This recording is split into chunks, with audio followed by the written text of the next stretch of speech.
toutes et à tous, bienvenue pour ce troisième numéro de la Loi du terrain, l'espace de débat que nous avons initié avec l'Institut Terram. Nous confrontons les points de vue d'acteurs locaux avec ceux d'analystes, politologues, de spécialistes, d'experts, mais aussi de parlementaires. Et nous consacrons ce troisième numéro à la question des mobilités, une question qui occupe le cœur du débat public depuis une dizaine d'années. Une partie de la France rurale et périurbaine dit sa colère contre les politiques initiées à Paris. On a connu l'affaire de l'écotaxe, on a connu l'affaire des zones à faible émission, aussi celle du 80 km/h. Mais le gouvernement souhaite s'atteler à la tâche. Il a présenté un projet de loi cadre de développement des transports qui a été débattu en première lecture au Sénat au mois d'avril. Quelle nouvelle recette pour le secteur ferroviaire? Comment maintenir les petites lignes de train? Comment doper les services express régionaux métropolitains? Autant de questions que nous allons aborder avec mes quatre invités. Avec vous, Dominique Bussereau, vous êtes ancien ministre, ancien secrétaire d'État. Vous êtes à l'origine du rapport qui a inspiré fortement le gouvernement avec son projet de la loi cadre, le rapport Ambition France Transport. À vos côtés, vous avez Franck Leroy, président du conseil régional Grand Est, président Horizon du conseil régional et puis président de l'Agence française des infrastructures de transport. Structure évidemment très très importante dans le secteur qui nous occupe aujourd'hui. À vos côtés, Madame Arrigui, députée de Haute-Garonne, vous êtes à l'Assemblée nationale l'une des spécialistes du budget des transports. Question qui évidemment sera au cœur de nos débats. La monnaie sonnante est trébuchante et nous avons enfin parmi nous Xavier Desjardins. Vous êtes un spécialiste de la planification territoriale et de la transition écologique et vous avez récemment produit un rapport sur la justice spatiale. D'ailleurs, c'est notre prochaine séquence à suivre, les faits sur la table.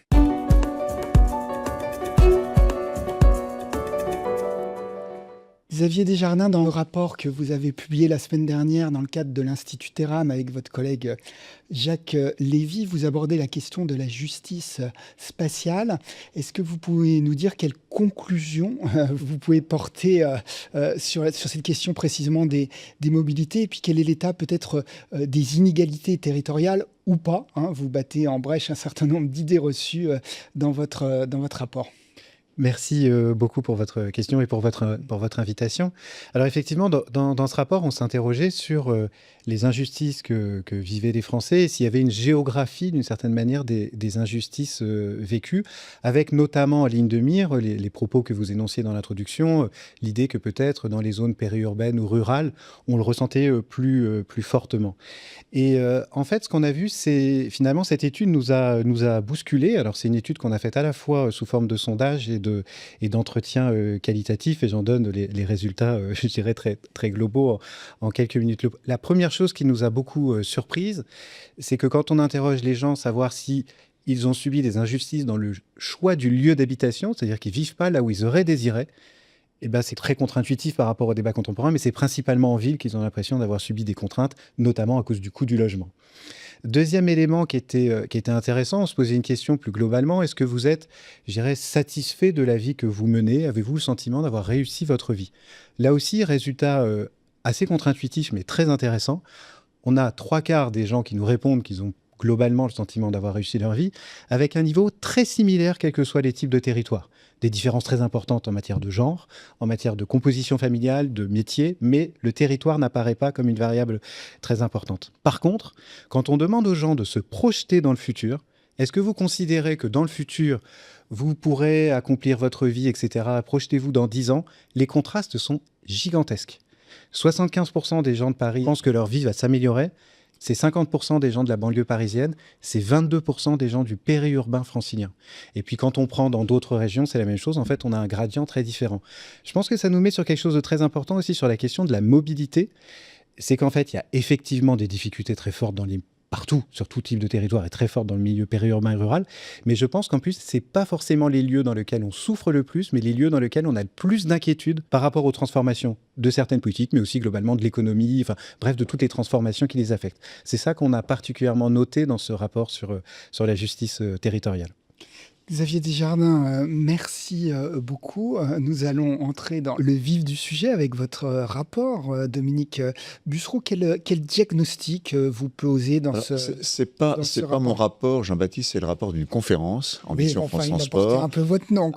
Oui, mais vous y avez été associé. Oui, que j'ai simplement présidé avec tous les parlementaires, les régions, les départements, les communes, les organisations syndicales, les géographes, les spécialistes, etc. Bon, le diagnostic, il est simple, il est connu de tous. La France a besoin de réseaux de mobilité. Alors, ça peut être des réseaux de mobilité urbains et interurbains qui ont un peu souffert pendant la récente canicule du mois de juin. Ça peut être le réseau ferroviaire, le réseau fluvial, le réseau routier, qui peut être autoroute, route départementale, route locale, etc. Voilà, on a besoin de ces infrastructures pour des raisons d'égalité sociale, et ce que disait à l'instant notre ami géographe, raison d'aménagement du territoire et d'équilibre entre les Français. Le seul problème à tout cela, c'est qu'il faut le financer. Alors, il y a des systèmes de financement qui existent déjà dans les autorités organisatrices de la mobilité, en général les agglos, avec un prélèvement sur les entreprises qui s'appelle le versement mobilité, une participation, souvent insuffisante, des usagers ou clients par le prix du billet ou de la carte qu'ils acquièrent. Ensuite, sur le ferroviaire, c'est différent. Il y a des réseaux complètement libres, comme le réseau TGV. Je mène actuellement une mission sur les dessertes TGV d'aménagement du territoire, parce qu'il commence à y avoir certaines difficultés. Les lignes fines de desserte du territoire, c'est souvent les régions qui font le travail à la fois bien sûr de les desservir, mais aussi souvent les travaux importants sur ces lignes. Et puis le réseau classique, le réseau qui parfois a été électrifié dans les années 30. Par exemple, Paris-Orléans, c'est 1932, Paris-Vierzon, c'est 1937. Donc on voit bien qu'on a des infrastructures qui souvent sont vieillottes, y compris pour notre réseau fluvial ou pour nos ponts, qui pour la plupart ont été reconstruits après la Seconde Guerre mondiale et qui arrivent à obsolescence. Donc il faut dégager des moyens financiers si l'on veut préserver l'aménagement du territoire et préserver une vie quotidienne de qualité pour nos concitoyens et l'attractivité de la France. Car quand un investisseur étranger regarde la France, dans les avantages qu'il voit à la France, son réseau autoroutier, son réseau de ligne à grande vitesse, son réseau ferroviaire, son réseau aéroportuaire, ses ports, son réseau Internet, son réseau de téléphonie sans fil. Donc tout ça fait partie de ce qui permet de mobiliser l'économie française et de donner des emplois à nos concitoyens. Franck Leroy, vous êtes le représentant des régions. Est-ce que chacun aujourd'hui fait ce qu'il faut, en particulier pour le secteur ferroviaire, Dominique Bussereau l'a dit, on a quand même, je crois, un âge moyen des infrastructures qui est aujourd'hui de 30 ans contre 17 ans en Allemagne. On a un réseau quand même assez vieillissant. Est-ce qu'on met assez de monnaie sonnante et trébuchante pour ce réseau ferroviaire ? Les régions, vous allez me dire que la contribution a beaucoup augmenté ces dernières années. Oui, on n'en met sans doute pas suffisamment. Pourquoi ? Parce que pendant 40 ans, on a privilégié le développement de la grande vitesse, qui était, j'allais dire, une véritable opportunité, qui a donné effectivement de la compétitivité au territoire national et à ces grandes métropoles. Mais ça s'est fait au détriment d'un effort moindre sur les petites lignes, ce qu'on appelle aujourd'hui les lignes de desserte fine du territoire, qui pour bon nombre d'entre elles ont fermé. Depuis les années 90, il y a eu toute une série de fermetures. Ces lignes, on n'arrivait pas à les entretenir. Le trafic ne cessait de baisser. Et quand la qualité du service est moindre parce que les infrastructures sont défaillantes, il ne faut pas s'étonner que les Français aillent vers la voiture individuelle. On a connu ces années où tout était fait pour favoriser le véhicule individuel au détriment des infrastructures de transport. Et là, on vit une bascule depuis quelques années, puisque sous différents impacts, notamment les prix du carburant, mais pas que les prix du carburant. On se rend compte qu'aujourd'hui, il y a une appétence pour le transport public dans l'univers urbain, dans l'univers périurbain et dans l'univers rural, quand les solutions de mobilité existent. Et c'est extrêmement important parce que Dominique Bussereau évoquait tout à l'heure des problématiques d'égalité des citoyens. C'est parfaitement justifié. On doit pouvoir, à partir de son lieu de vie, se déplacer vers les centres urbains parce que c'est là-bas qu'on va trouver les services essentiels. Et ce qui est intéressant, c'est que toutes les études d'opinion montrent qu'aujourd'hui, les deux facteurs qui inquiètent le plus les habitants des territoires ruraux, c'est l'absence de solutions de mobilité et c'est l'absence d'accès à la médecine. Et parfois, les deux se combinent, parce que si effectivement l'offre médicale est en milieu urbain et qu'en plus, vous n'avez pas de solution pour vous y rendre, il y a une véritable injustice qui se crée, un véritable fossé qui se creuse, ce qui n'est évidemment pas admissible dans une logique d'aménagement du territoire. Donc on doit y remédier, on le fait dans notre région, la région Grand Est, et l'État doit produire, SNCF Réseau, État, les contrats de plan État-région, l'ensemble des collectivités concernées, essentiellement d'ailleurs les régions et les métropoles, doivent produire un effort très important pour développer des solutions de mobilité qui vont permettre à ceux qui se sentent aujourd'hui à l'écart de bénéficier de ces réseaux de transport.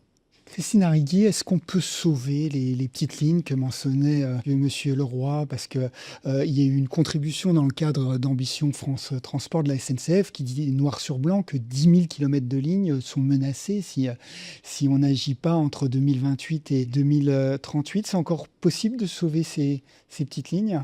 Oui, bien sûr, c'est encore possible parce que à la question financière qui a été évoquée là, et puis à la question sociale qui a été évoquée là, et qui montre bien que c'était ce que nous avons constaté au moment de Assise France Transport, qu'il y avait véritablement un diagnostic qui était transpartisan sur la question des mobilités, pour des questions sociales, pour des questions financières.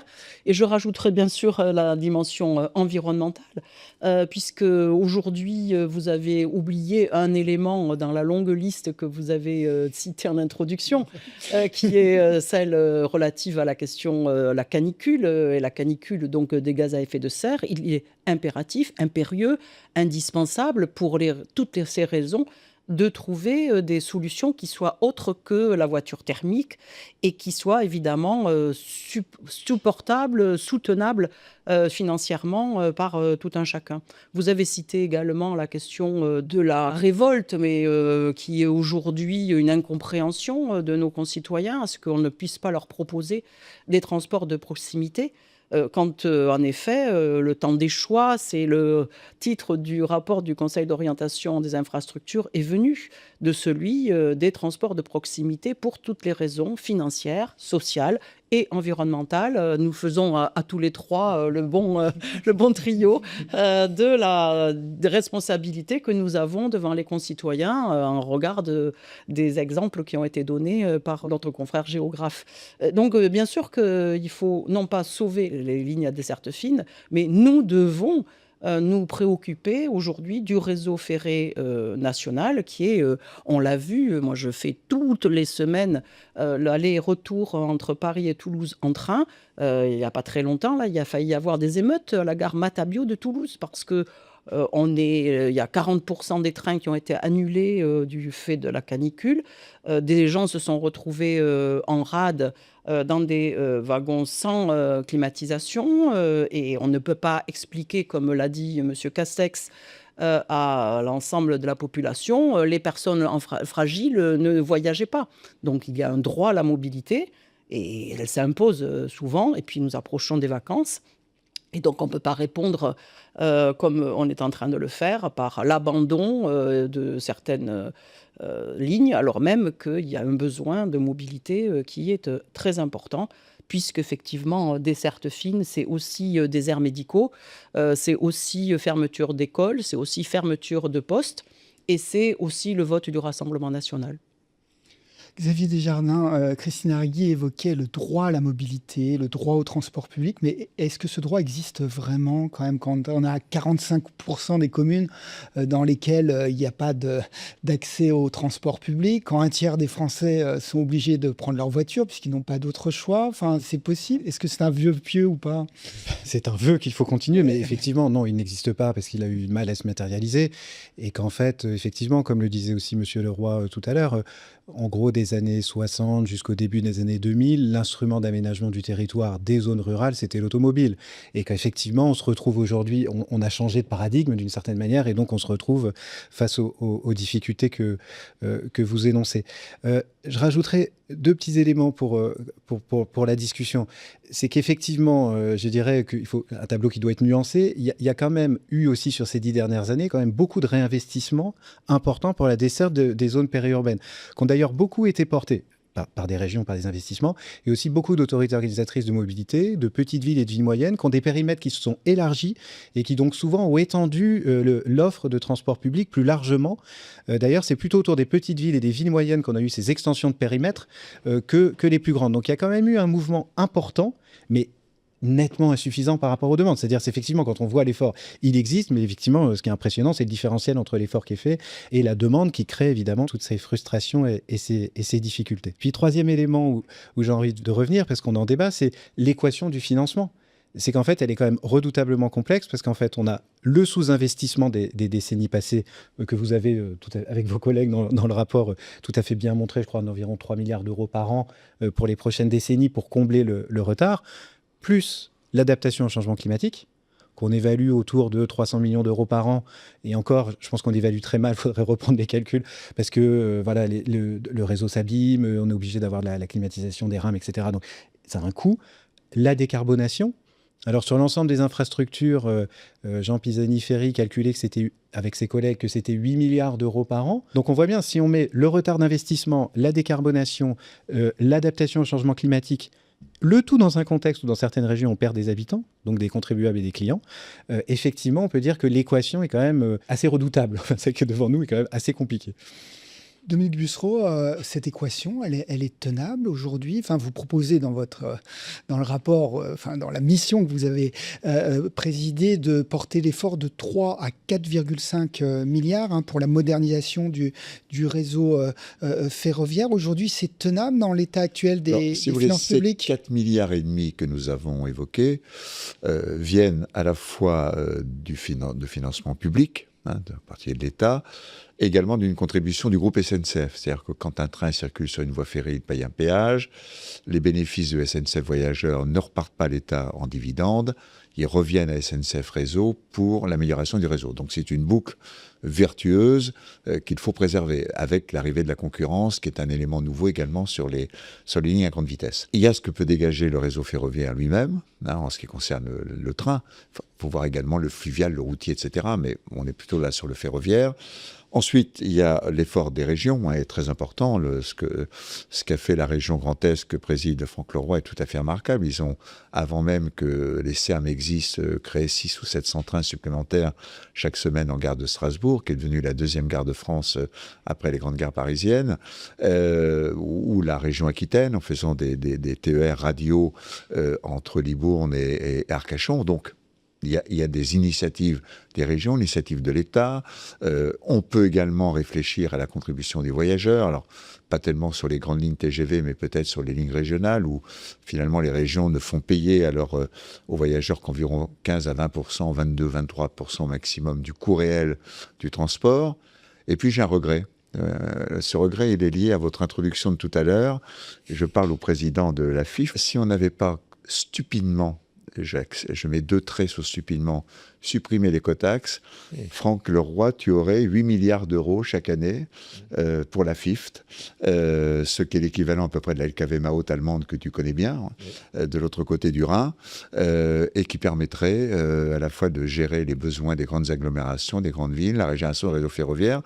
Donc, contrairement à tous les pays européens qui nous entourent, qui se sont lancés avec succès, la Suisse depuis longtemps avec le meilleur réseau ferroviaire d'Europe, qui sont lancés avec succès dans une écotaxe sur les poids lourds qui traversent notre pays, la France est un pays de transit, et les poids lourds français aussi, ils sont de moins en moins nombreux, on aurait réglé les problèmes. Alors plus aucun gouvernement, naturellement, n'aura le courage, vu de la démagogie, le populisme ambiant, aussi bien du LFI que du RN.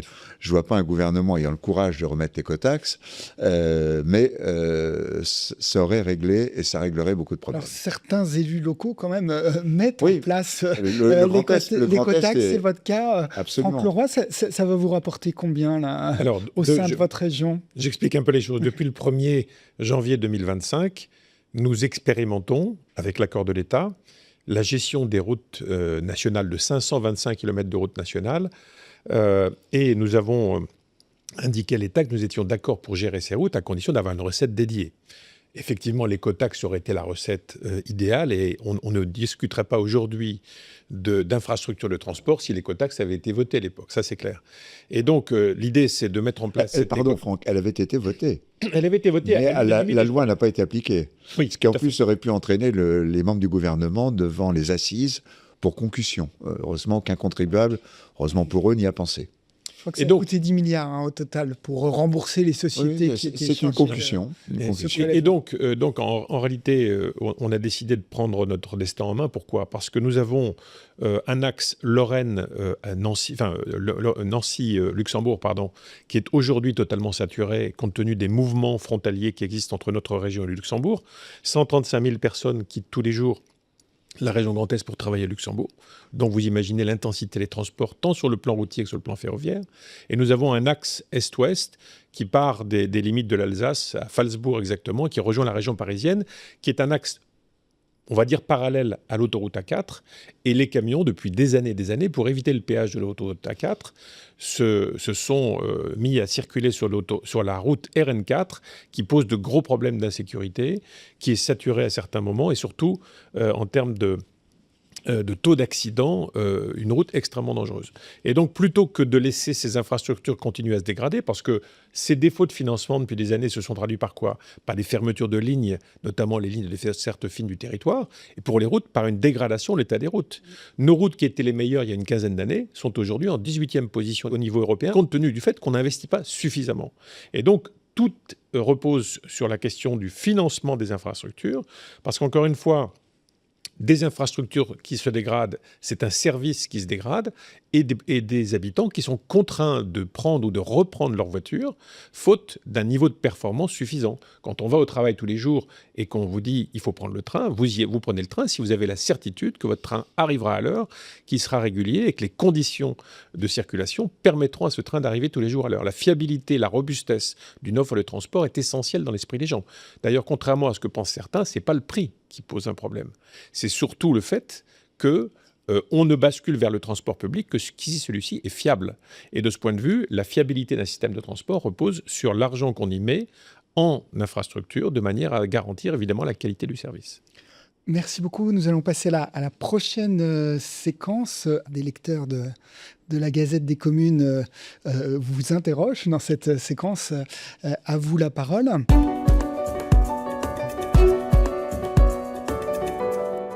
Donc, première question d'un cadre territorial du Bas-Rhin. C'est peut-être pour vous, Monsieur Leroy. Les financements prévus pour les Serm sont-ils suffisants pour mener à bien les projets ? Ça tombe bien, Dominique Bussereau le disait, vous avez lancé un gros projet de Serm autour de Strasbourg. Alors, on est au cœur du sujet. Effectivement, on a lancé le réseau express métropolitain de Strasbourg bien avant que l'expression Serm n'existe. Serm, c'est Services Express Régionaux Métropolitains. On les appelait RER métropolitains. Voilà. Et on a été quelque part préfigurateur sans le savoir. Et quand on s'est engagé dans ce projet qui consistait à accroître très fortement l'offre de mobilité au-delà de Strasbourg, puisqu'en réalité ça concerne tout le Bas-Rhin, ça a été une aventure un peu complexe au départ, puisque quand on a décidé d'augmenter brutalement le nombre de trains, on s'est rendu compte, côté SNCF notamment, que ça ne suivait pas pour des raisons techniques, humaines, d'organisation parfois. Mais au bout de 2 ans, la question s'est réglée, puisqu'aujourd'hui, on est à peu près 700 trains de plus par semaine qu'il y a 3 ans, avec un taux de satisfaction qui est aujourd'hui extrêmement élevé, avec des villes comme Haguenau, comme Saverne ou Molsheim qui sont désormais à 4 liaisons ferroviaires avec Strasbourg par heure. 4 liaisons par heure. Autant dire que quand on se déplace dans le Bas-Rhin, à chaque fois qu'on peut être proche d'une gare, on va privilégier le transport public ferroviaire. Et vient s'accoupler à ça, évidemment, les possibilités du tram, mais aussi des cars express ou des bus à haut niveau de service, qui fait qu'on combine tous les systèmes de transport dans le but de mieux desservir un territoire. C'est un peu l'esprit d'un Serm. La difficulté, c'est que tout ça a été financé exclusivement par la région et par l'Eurométropole de Strasbourg, et que si on voulait aller plus loin, il faut aller chercher d'autres formes de financement. Et aujourd'hui, compte tenu des difficultés des collectivités territoriales et des difficultés de l'État, la difficulté, c'est que si on veut projeter ou essaimer à partir du modèle de Strasbourg l'ensemble des grandes agglomérations françaises, il faut que l'État soit au rendez-vous du financement. Aujourd'hui, il ne l'est pas.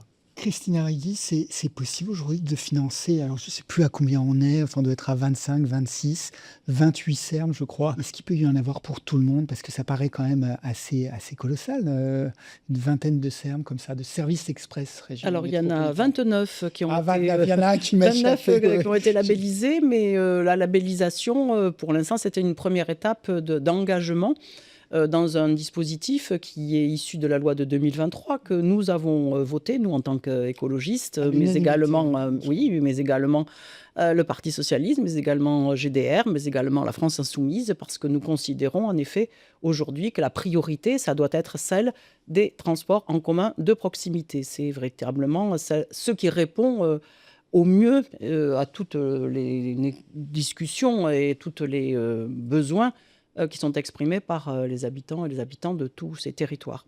Alors évidemment, les sermes, c'est un engagement qui est pris par les collectivités locales et on voit bien qu'on peut faire du serme sans le savoir et que d'ailleurs Grand Est ou d'ailleurs Nouvelle-Aquitaine, Bordeaux, on fait du serme sans le savoir et en fait ça correspond à une politique de l'offre pour donner le maximum de possibilités de cadencement, de diamétralisation à tous les habitants, les habitantes d'une zone métropolitaine, voire plus large périurbaine, puisque dans certains endroits, on l'a cité tout à l'heure, cela irrigue jusqu'à Arcachon quand on est dans Nouvelle-Aquitaine, Libourne et d'autres villes.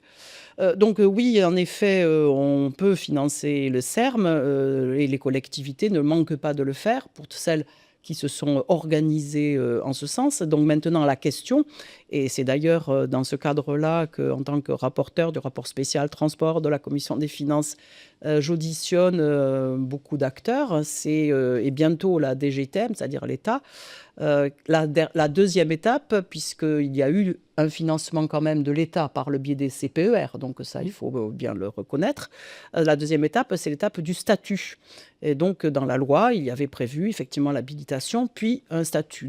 9 dossiers aujourd'hui sont déposés pour l'obtention du statut. Sauf que ces régions et moi-même, nous interrogeons qu'est-ce que c'est et à quoi donne droit le statut. Et donc, vous aurez la réponse quand j'aurai auditionné la DGITM dans très peu de temps, mais également dans le cadre des discussions que nous allons avoir au niveau de la loi cadre, qui va être présentée prochainement en commission développement durable, mais également en commission des finances pour avis. C'est à la fois nécessaire, indispensable que tous les partenaires disent clairement à quel degré, à quel niveau ils souhaitent s'engager dans ce développement. Alors évidemment, toutes les régions ne sont pas au même niveau. Certains, ils en sont à l'étape 1, d'autres à l'étape 2 et d'autres la 3 ou la 4, on ne sait pas. Et donc, véritablement, il va falloir que l'État sache exactement ce qu'il a l'intention de faire et qu'il, évidemment, décide clairement les choix qu'il va faire en termes de mobilité. Parce que, juste un petit dernier mot, parce que sur le sujet tout à l'heure, là, je n'ai pas pu m'exprimer, mais sur la question, on parle beaucoup de ferroviaire, mais en zone périurbaine ou rurale, on peut parler aussi d'autres options. Il y a des options de bus, il y a des options d'autopartage, et il y a beaucoup d'initiatives qui sont prises dans ces territoires. J'ai organisé, là, il y a la semaine dernière, un colloque qui a été très, très, très suivi sur l'autopartage, qui est aussi une option dans les zones rurales, qui doit être développée. Et il y a certains élus qui sont très engagés là-dessus. Donc la mobilité, elle prend beaucoup de formes. Et l'objectif doit être celui de la forme qui économise le plus de gaz à effet de serre dans le contexte qui est le nôtre et qui permet à certains de se passer d'une voiture ou d'une deuxième voiture, parce que le coût d'une voiture, de son entretien, de son achat et de l'énergie aujourd'hui, c'est quelque chose qui n'est plus supportable par les ménages. Merci beaucoup Christine Arrigui. Donc deuxième question de lecteur. c'est un acteur pas tout à fait comme les autres. C'est Nicolas Fricoteau, qui est président UDI du conseil départemental de l'Ain. Donc, je vais m'adresser à vous, Dominique Bussereau, qui est ancien président de Département de France. Alors, Nicolas Fricoteau nous demande, le développement du ferroviaire ne risque-t-il pas de se faire au détriment des routes dont les budgets baissent? Les départements sont obligés de baisser leur budget en raison de leurs difficultés financières. Le département de l'Aisne que préside... De l'Aisne, pardon. De l'Aisne, oui, que préside Nicolas Fricoteau, un département en grande difficulté sur le plan de ses budgets sociaux, avec le versement du RSA ou vieillissement de la population, etc. Donc il est vraiment au cœur des difficultés que vivent actuellement un grand nombre de départements. Il faut voir que le ferroviaire en France, il est maintenant assez réduit. Vous voyez, moi j'ai été président d'un département de 463 communes, la Charente-Maritime. On a 25 gares TER. Donc ailleurs, il faut en effet, comme le disait Christine Arrigui, du bus, du car, de l'autopartage, etc. etc. Donc le ferroviaire, il est important. Par exemple, l'Aisne, que préside Nicolas Fricoteau, va être relié par des grands travaux qui sont actuellement en cours à l'aéroport de Roissy, comme le département de la Somme. Ce qui va également être très important sur le plan de l'économie de ces deux départements, et sachant que l'aéroport de Roissy est le plus grand bassin d'emploi en Île-de-France. Donc le ferroviaire a naturellement son importance. Mais ailleurs, il faut trouver d'autres solutions. Et c'est là où j'ai été en désaccord avec Elisabeth Borne, que j'apprécie beaucoup par ailleurs, lorsqu'elle a fait la loi d'orientation des mobilités. C'est que la loi d'orientation des mobilités, elle a dit, pour les petites communes, les petites agglos, les petites intercos, c'est ou l'interco qui fait, ou la région. Sauf que les régions, comme je vois l'effort que fait le Grand Est, mais que font toutes les régions, quelle que soit leur sensibilité politique. Quand je vois ce que les régions doivent faire en achat de matériel ferroviaire, en rénovation des lignes, en aménagement de gares intermodales, de gares routières, etc., aller monter un petit réseau d'autocars ou dans une intercommunalité de 15 000, 20 000 ou 10 000, 15 000 en milieu rural, elles ne le font pas. Donc, quand les agglos ont refusé de prendre la compétence, ces petites agglos, les régions l'ont prise, les régions n'ont pas agi parce qu'elles n'ont pas les moyens, et les petites intercommunalités n'ont pas les équipes techniques ni les financements pour monter des réseaux de transport. Donc on en arrive à ce que disait M. Desjardins tout à l'heure, c'est-à-dire qu'on a une France de la ruralité dans laquelle les transports sont moins bons qu'ils étaient il y a 10 ou 20 ans ou il y a 50 ans. La première partie du XXe siècle, il y avait des chemins de fer départementaux, vicinaux, tout le pays était couvert par des petites lignes de train. Tout ça s'est fermé. La SNCF, qui est née en 1937, a commencé elle aussi à fermer des lignes de voyageurs dès 1937, et elle a continué jusque récemment d'ailleurs. Une ligne a été fermée dans le département de la Creuse. Bon, donc on voit bien que le train ne peut pas tout faire. On peut amener les gens à la gare, on peut intermodaliser les gares, mais il faut monter les systèmes locaux. Et honnêtement, actuellement, il n'y a pas les moyens financiers, législatifs, et parfois, hélas, la volonté politique partout, pour mettre en place des réseaux de transport dans la ruralité. Et ça crée en effet une France à plusieurs vitesses, car en effet, pour aller voir le médecin, ou aller à la clinique, ou à l'hôpital, ou faire des courses, ou faire quoi que ce soit, certaines personnes sont dans l'absolue impossibilité de se déplacer. Alors nous allons passer à notre prochaine étape de cet échange, les solutions.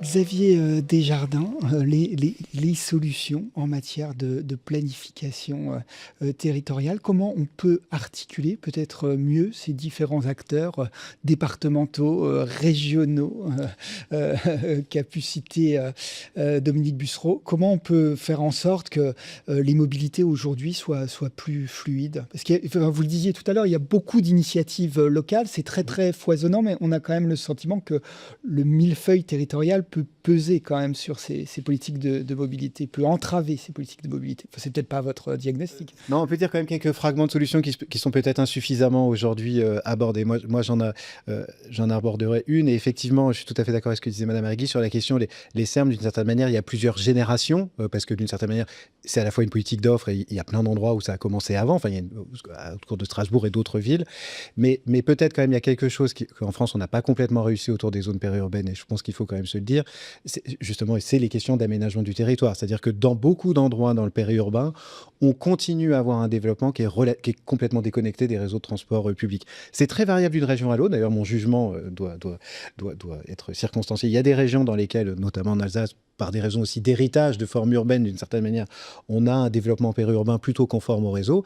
Quand vous regardez dans d'autres régions, quasiment, plus vous êtes éloigné d'une gare, plus il y a de développement résidentiel. Enfin, par exemple, dans la région de l'Ille-et-Vilaine, c'est assez frappant de voir que, parce que les développements périurbains ont suivi les deux fois deux voies, d'une certaine manière, qui ne sont pas parallèles aux voies ferrées, on a donc eu tout ça. Donc ça veut dire aussi qu'il y a quand même, je dirais, une reprise en sous-œuvre du territoire pour le rendre plus conforme d'une certaine manière aux investissements dans les transports, si on veut qu'il soit le plus efficace possible. Donc ça, c'est aussi une dimension intéressante. Deuxième élément, là aussi pour abonder, bien sûr, renforcement de l'offre ferroviaire, etc. Mais je pense que quand même aussi, il y a des progrès. On a aussi, par exemple, sous-estimé la nécessité, dans les zones périurbaines et rurales, par exemple, du potentiel de la marche à pied et du vélo. C'est quelque chose qui est très souvent oublié, alors que l'on voit dans certaines politiques publiques, alors là, je retourne dans le Grand Est autour d'Épinal, zone rurale, ils ont mis 600 vélos en libre service, ils ont intégré dans la communauté d'agglomération, d'ailleurs une partie de l'offre TER qui est en billetterie intégrée, et il y a des résultats tout à fait frappants d'accroissement de l'usage du train par la combinaison, dans une zone rurale, par la combinaison avec le vélo. Et là, je pense qu'il faudrait aussi peut-être avoir plus d'imagination, d'une certaine manière, pour aller plus loin et dégager des possibilités de financement. Autre chose auquel on ne pense pas souvent aussi, par exemple, moi, c'est un sujet aussi qu'on n'a pas abordé, mais qui est très important aussi dans les questions de politique de mobilité, c'est la question de la santé. On sait bien aujourd'hui, il y a un vrai problème dans la jeunesse, et pas que, mais très marqué dans la jeunesse, de surpoids, d'obésité, de trop peu d'activité physique. On peut supposer qu'en aménageant mieux les villes, en rendant plus sûr la marche à pied, le vélo, de réduire assez fortement, par exemple, l'usage des moyens de transport motorisés pour se rendre dans les écoles. Voilà des choses, peut-être, voilà, alors, on ne répond pas à tout, mais je pense qu'il y a peut-être une finesse dans l'aménagement de la vie quotidienne qui est à prendre en compte pour rendre les choses faciles, sûres, agréables. Merci beaucoup Xavier Desjardins. Donc on est vraiment on entre dans le dur avec cette partie solution. Christina Rigui, est-ce qu'il ne faut pas augmenter le prix des billets de transport? C'était mentionné tout à l'heure par de Dominique Bussereau. Ça représente environ 25%, je crois, du prix total d'un billet de train, contre 70% dans les années 70. Est-ce que cette question doit être posée comme elle a pu l'être de façon sous-jacente dans le rapport d'ambition France Transport? Alors, je vais répondre à votre question, mais juste, je voudrais rebondir sur ce qui vient d'être dit, parce que la question des pistes cyclables et de la marche à pied qui n'est envisagée qu'en métropole, ça marche en ruralité. J'ai un exemple très particulier d'un maire qui a fait une piste cyclable en plein champ dans son village pour rejoindre notre village, sauf que dans l'autre village, il y a un collège. Et du coup, maintenant, les enfants prennent le vélo, les parents prennent le vélo également du coup, et le week-end, c'est fréquenté par des personnes qui vont se promener pour rejoindre d'un village à l'autre. Donc, c'est vraiment une mobilité qui est souvent oubliée, et je regrette d'ailleurs que budgétairement, alors qu'il y avait eu 250 millions de prévus par l'État il y a 2 ans, avec plus de 200 collectivités qui avaient répondu à l'appel d'offres, ça a été barré en fin d'année. On a expliqué aux collectivités, écoutez, oui, vous aviez de beaux projets, mais finalement non. Et l'année suivante, où il y avait en principe aussi 250 millions, ça a été annulé purement et simplement. Donc je reviens à votre question, bien entendu. Alors je le dis clairement, d'abord, si on veut véritablement aujourd'hui investir dans les infrastructures, là je parle plutôt ferroviaire ou mobilité de toutes sortes, je ne suis pas favorable à la gratuité des transports en commun. Donc c'est voilà... un débat qui traverse votre camp politique. Ah non, pas du tout. Nous sommes pratiquement unanimement contre la gratuité des transports en commun, dans la mesure où nous sommes pour, évidemment, des investissements massifs en matière de mobilité, qu'elles soient d'ailleurs ferroviaires, qu'elles soient bus ou autres. Et d'ailleurs, je note que dans ceux qui ont mis en place des gratuités, on trouve de façon assez transpartisane à Dunkerque ou à Montpellier des partis politiques qui ne sont pas des écologistes d'ailleurs, et que nous n'avons pas approuvé. Bon, en tout état de cause, la question du prix peut s'entendre, même s'il est nécessaire qu'il y ait des tarifs sociaux. Mais j'insiste également sur un point, puisque ça a été abordé là, juste tout à l'heure, par rapport au versement mobilité. et sur la responsabilité de chacun par rapport à des développements de dessertes fines qui ne sont prises en charge par personne ou des mobilités par bus, parce que c'est transféré à la région. Mais alors, ça fait 4 ans que je dépose cet amendement sans succès, que j'ai interpellé le gouvernement, le cabinet gouvernementaux de 4 ministres différents, que quand les intercommunalités ont transféré leurs compétences aux régions, eh bien, ni les intercommunalités ni les régions ne peuvent lever le VM, le versement mobilité. Il y a un vide juridique dans la loi. Donc, les régions ne peuvent pas lever pour le compte de l'intercommunalité et l'intercommunalité ne peut plus lever le VM parce qu'elle a transféré sa compétence à la région. Donc, je pense qu'avant même de penser à faire payer les usagers, encore faudrait-il peut-être évoquer et imaginer peut-être d'autres options et notamment lever ce verrou législatif. De la même façon, avant même de faire payer les usagers, peut-être faut-il interpeller les collectivités qui ne refusent de lever le versement mobilité.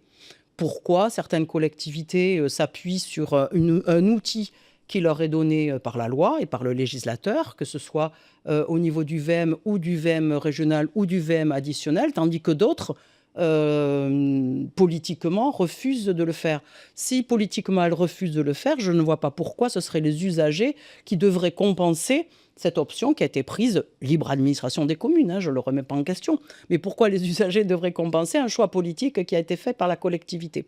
Et donc on voit bien que sur cette question du prix pour l'usager, encore faut-il interroger d'abord un problème d'ordre juridique et puis ensuite un problème d'ordre politique du choix qui est fait par des collectivités, alors même que le besoin est immense, et il est immense pas qu'en ferroviaire, il est immense en mobilité tout court, marche à pied, piste cyclable. Le fluvial, n'en parlons pas parce que personne n'en parle au bout du compte du fluvial, mais en matière de fret, le fluvial pourrait être une option beaucoup plus importante que celle qu'elle n'est aujourd'hui. Et on n'a pas parlé des trains de nuit, mais le train de nuit, c'est quand même formidable.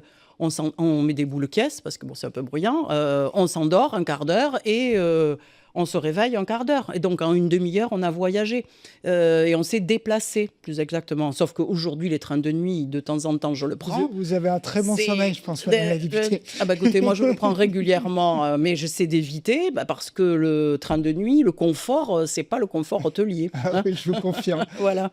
Franck Leroy, sur cette question que vous abordiez aussi du versement mobilité, vous, région, vous pouvez lever ce versement? On peut le lever. Seules quelques régions l'ont fait. Vous ne l'avez pas fait dans le Grand Non, Est? on ne l'a pas fait. On l'a instauré avec un taux... de ras-le-bol fiscal? Non, on l'a instauré avec un taux de 0% et on l'activera le jour où ça nous apparaîtra nécessaire. Mais on est déjà en région pilote sur l'éco-contribution poids lourd. On ne peut pas lever des fiscalités en permanence qui cibleraient les unes comme les autres l'univers professionnel. Donc il faut être très raisonnable en la matière et très responsable. Mais puisqu'on est au registre des solutions, les solutions existent. On l'a vu tout à l'heure avec la solution des derniers kilomètres qui peut être la solution du vélo, aussi bien dans le monde urbain que dans le monde rural. Il y a un exemple assez extraordinaire qui est, je le cite parce que j'y étais à 2 reprises dans les Flandres, mais tous les pays du Nord ont 25 ans d'avance sur nous en matière de vélo.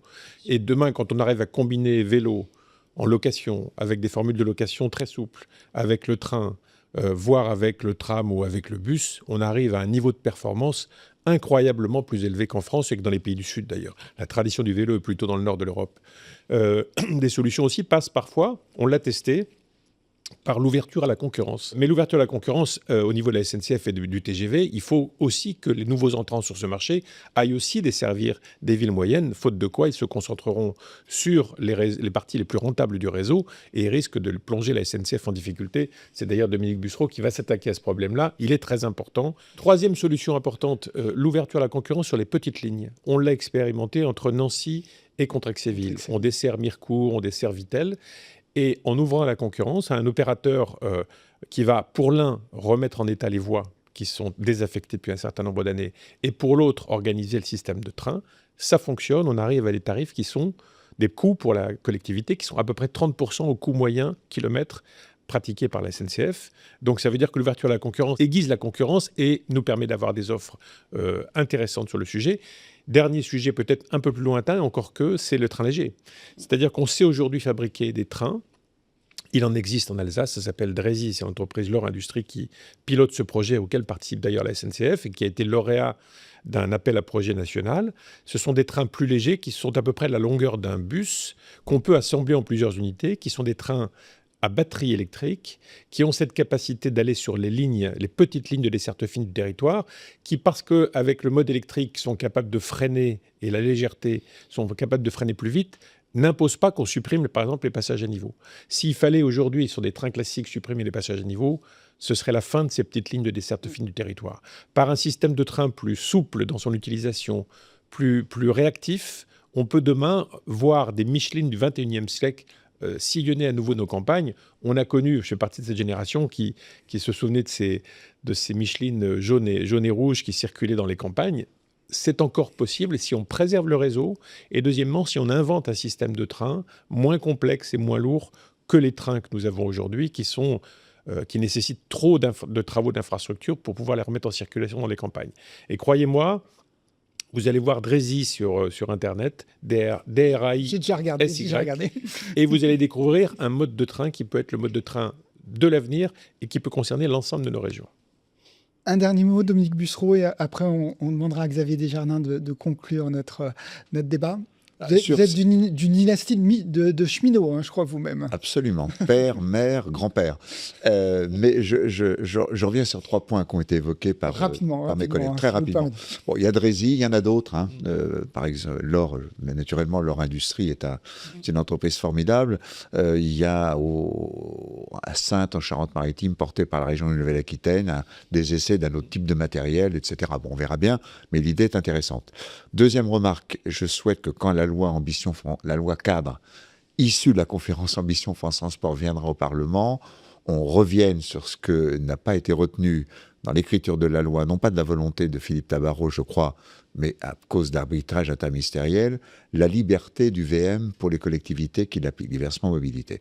Parce que c'est grande demande des métropoles. On n'est pas obligé de dire à tout le monde, vous devez faire la même chose. Donc il faut permettre, quand il y a des projets, et Dieu sait qu'il y a des projets actuellement partout, une liberté du versement mobilité. C'est pas à l'État d'imposer le niveau du versement mobilité. Et troisièmement, et je termine là-dessus, il y aura la fin des concessions autoroutières à partir de 2032. Ça s'étagera jusqu'à 2036-2037.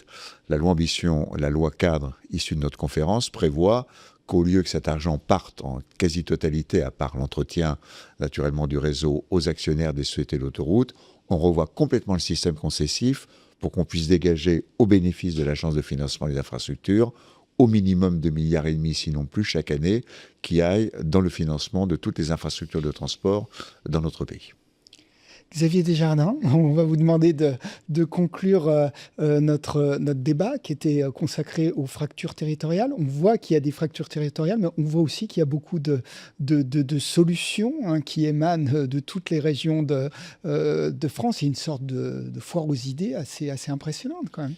Oui, aux initiatives. Hein. Absolument, il y a des initiatives, etc. Et aussi, effectivement, beaucoup d'investissements, de collectivités locales, de solutions. Le premier élément qu'on évoquait tout à l'heure sur la question du malaise territorial, c'est moins un malaise de la situation présente qui fait qu'on vivrait très mal dans certains...